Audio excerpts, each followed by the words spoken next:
Ladies and gentlemen, gamers of all ages, welcome to Tric Trac TV. I'm here today with Alexandre, who's one of the game developers for Libellude, who are bringing in today their next game they want to show out, Mysterium. Mysterium. So, tell us all about it. Well, actually it's a game that is going to be republished, but we have worked on the game to make it something better and a deeper experience. So it's a cooperative game with an asymmetrical role, players that will play together but with different missions, because the ghost has a mission and the other players has other things to do, other actions. And it's a great game. We love the game since the beginning, so that's why we have been working on this development. Well, there's a lot of effort definitely gone into it because the material is absolutely beautiful. I mean, I'll just show off some of the special cards, but the artwork is absolutely fantastic. Yes, really, we've been a lot of work gone a lot into that. on the images of the game. We have Xavier Colette, that is a French illustrator that have been working.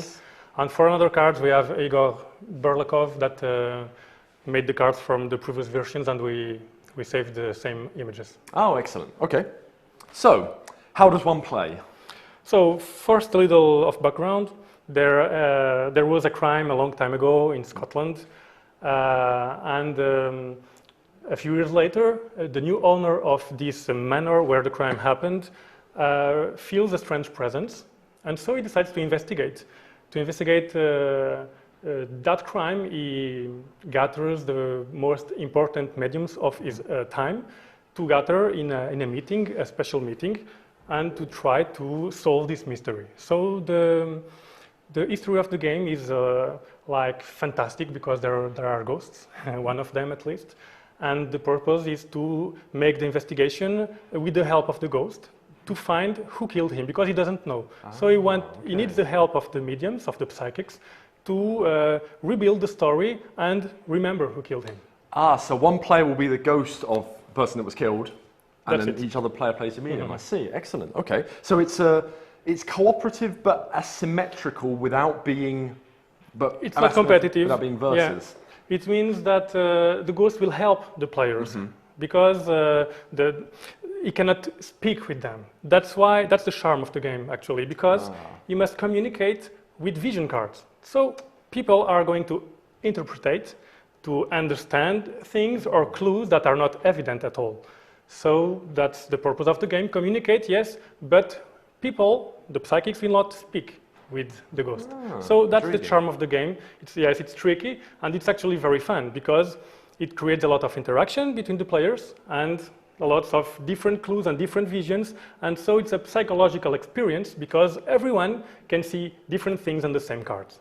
It kind of makes it sound like a sort of murder mystery game, like Cluedo and Dixit mixed up a little bit. Some people say it's like a mix of both of those games.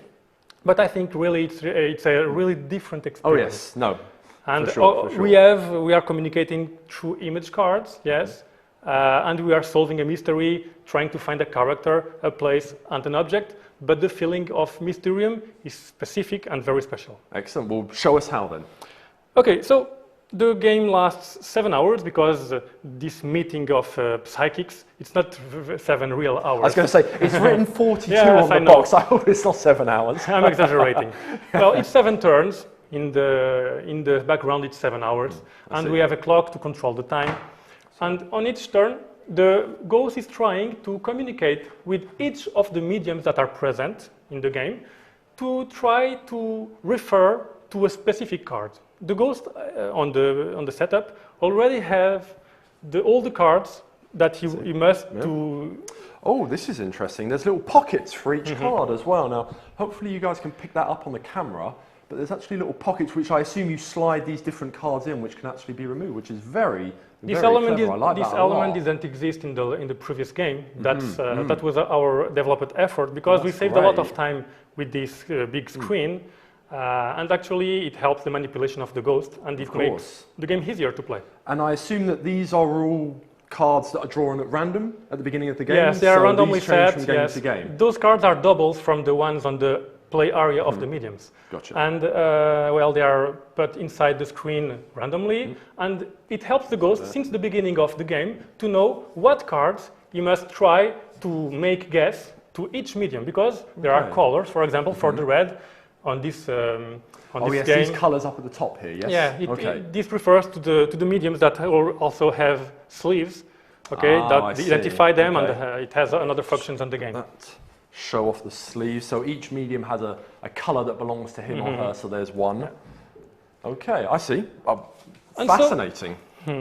And so in each turn, what the ghost is going to do without speaking is giving one or more cards to try to make a specific medium to guess a card. In the beginning of the game, every player has his intuition tokens on the first progression board. Okay. That means that they are, at the beginning, trying to find a character, a different character for each player.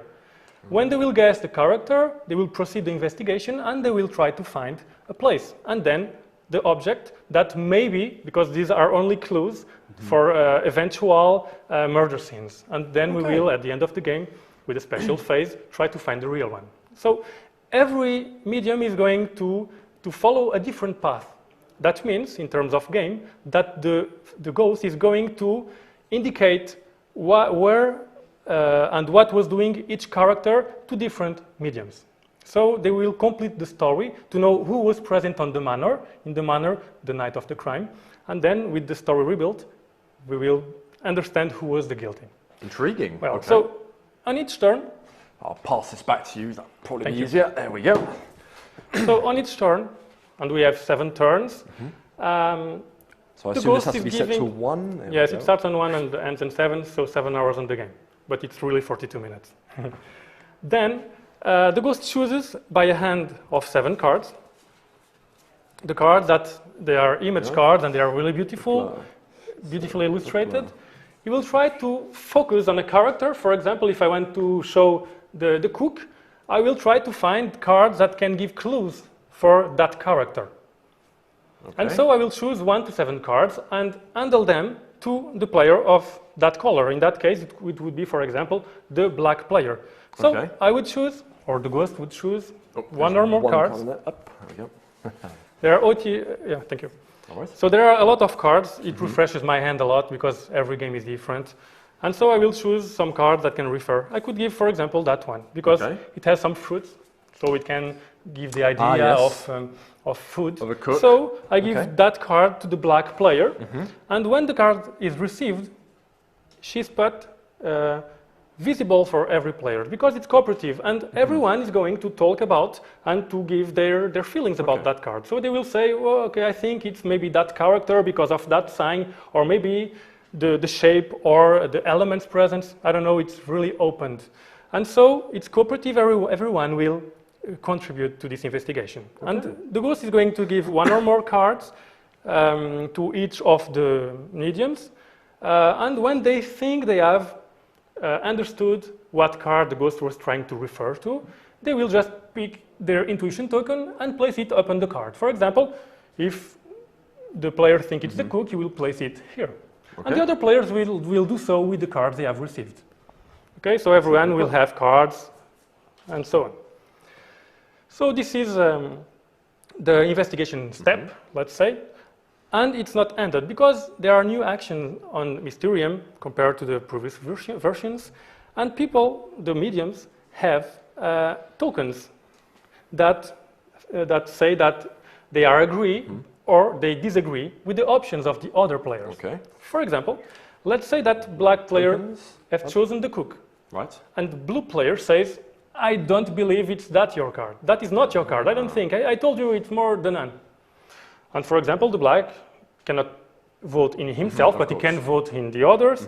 Okay, and let's say that the red agrees with black. So it creates a lot of interaction because you are not focused on your cards, you are focused on the cards of everyone.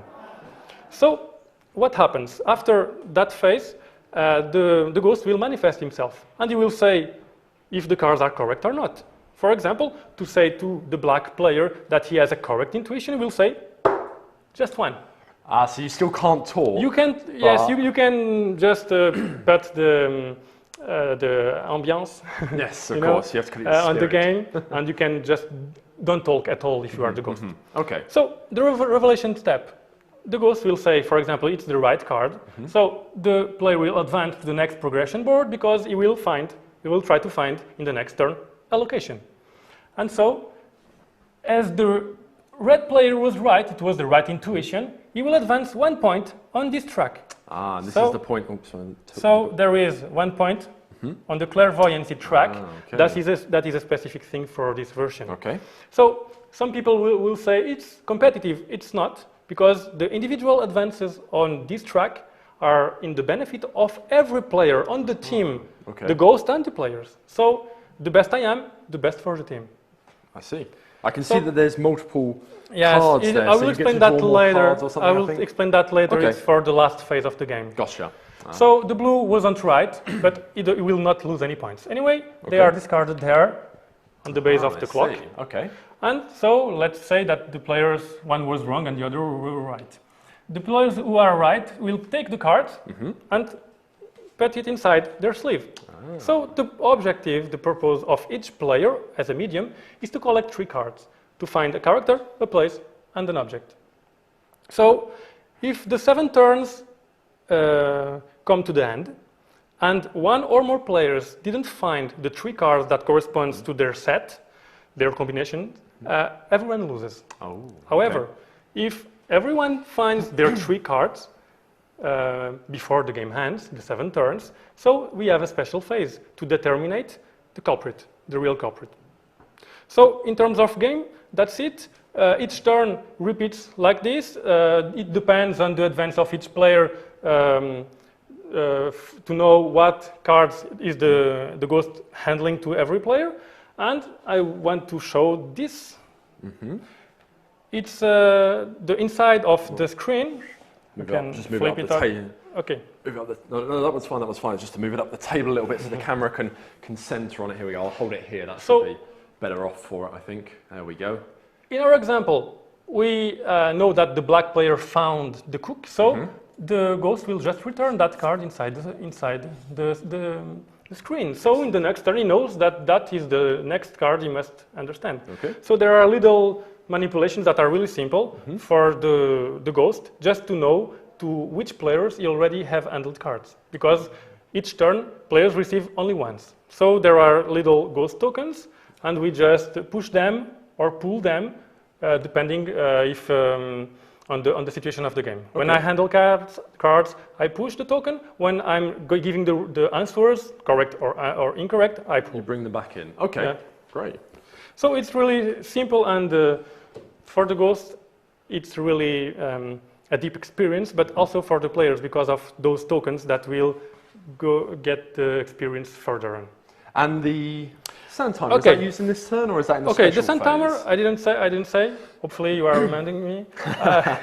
So when the ghost gives cards to every psychic present, he will give 2 minutes to finish the voting phase. That means that players should select the cards they think, but also vote if they want to vote.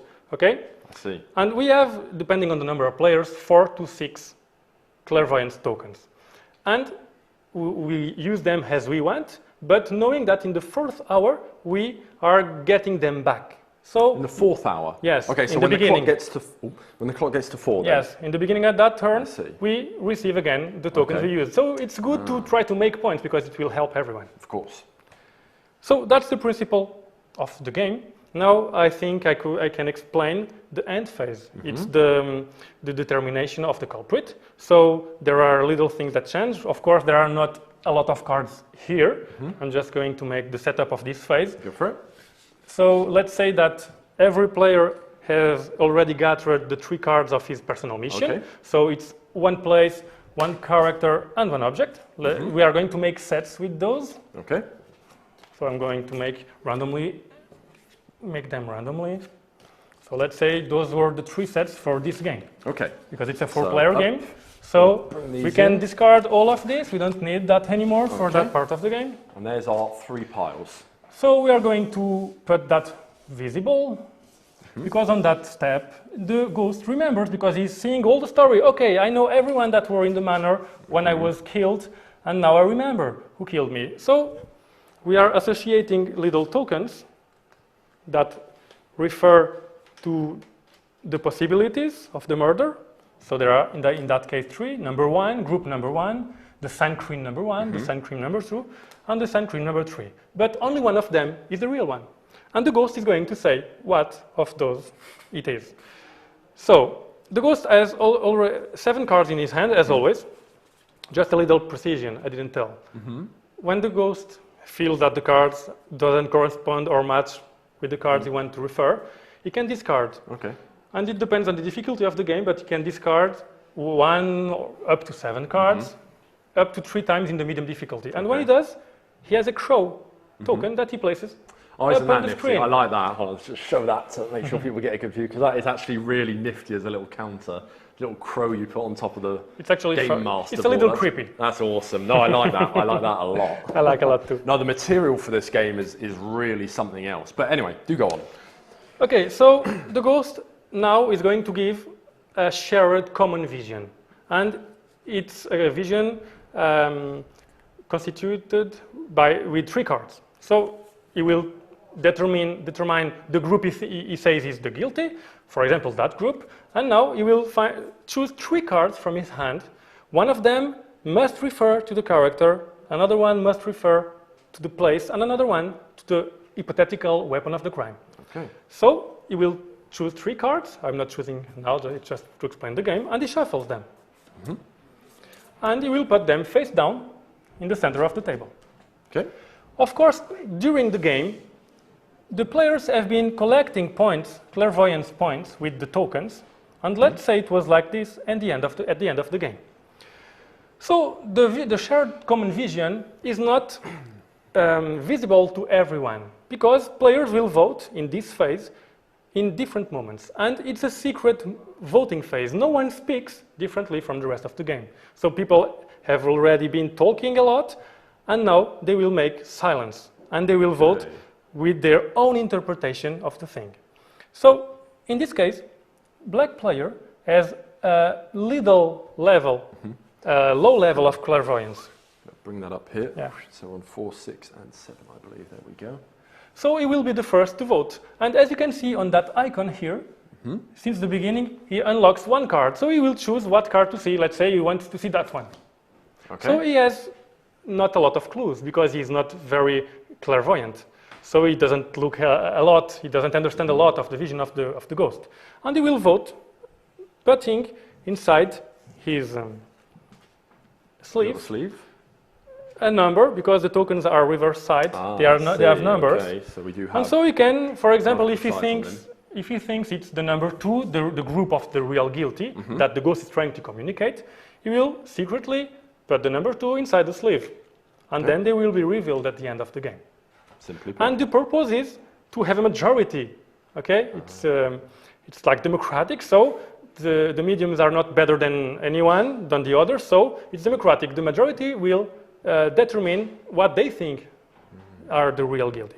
But these points you gain during the game allow you to see more and it's cards linked, at the end. when we are playing, it's linked to the unlocking of that phase. So we are playing with a purpose to the end. We are not repeating phases. We are playing for a different phase that is silent and individual on that case, even if the result is collective. The first player that turns over this card, does he turn it over so everybody can see, or does he just take one and look at it? He can reveal, because now the blue player has unlocked the second card. I see, so and he then will turn over a second. So he has 2 clues. And then the third player will reveal the third card and vote. However, if all 3 players, for example, were all below the second card, then the entire group would only get 1. Yes, but it's normal, because they are not very clairvoyant and they made a lot of mistakes. Not very clairvoyant. So if that happens, they still can win. They still can win, because the clue may be strong, or they can be of course. Clear. They can have a clear enough vision to understand that clue. So we never know. There we go. So that's the principle of the game, and then we reveal the votes inside of the sleeves, and if there are a majority, okay, we are determining, for example, it's not a good idea. So, for example, if it's like this at the end, 1 player voted to the group number 2, and 2 players to the group number 3. So that is the group that we are asking to the ghost if it's the correct. And the ghost before that phase, he had prepared the number of the real murder. Ah, so there is no, how can I put it? The game doesn't dictate which group it is. It's he that decides. The ghost will decide with the quality of his cards. Ah, okay. So he draws those vision cards. Yes, he draws then the vision. He decides. Then he deals the he three out. He looks at the group. He says, "I can communicate more with that group," so he will focus on it. And so it's an experience of guessing, of interacting, and it's really funny. It sounds absolutely fascinating. Between the, like you said, the very social guessing mechanics, it's very social. The unique nature of the interaction between all the different players at different stages of the game. And I just have to keep coming back to this material because I hope you guys can see it on the camera. Oh, I've broken the clock. Okay. But the quality is beautiful. This is a beautiful, beautiful game. We try to make the best, and we are happy with the result. It does show. It does show. So, ladies and gentlemen, that was Mysterium, the explanation. Now, this game is coming out when? Well, it's coming out at Gen Con. Gen Con. Some boxes, so in the United States, but it will come to Europe the 1st October. 1st of October. How many players? 2 to 7 players, up to 42 minutes. 42 minutes, is that based on no, it's calculation? Not. No? Okay. No, I let people find the internet. Okay, fair enough then. Yeah, fair play. 2 to 7 players and from 10 and up, I believe it is. Yes, we can play with younger people because it's cooperative, we can help them. Of course. But we just found that 10 years would be the year for them to master all the game. Of course. There's no particularly outlandish theme, so there's no reason you can't, to be honest. And the price? It will be €40, more or less. Okay, so and dollars for our friends at Gen Con? I don't know. Don't know yet? Okay, I don't know exactly what, the surprise is to come. What is the change. Yeah, of course, we'll see what it is on the day. Anyway, thank you very much, Alexandre. Thank you for bringing Mysterium. My word, this looks like a good game. We will be back momentarily for a playthrough of this, and I can't wait. See you in a second.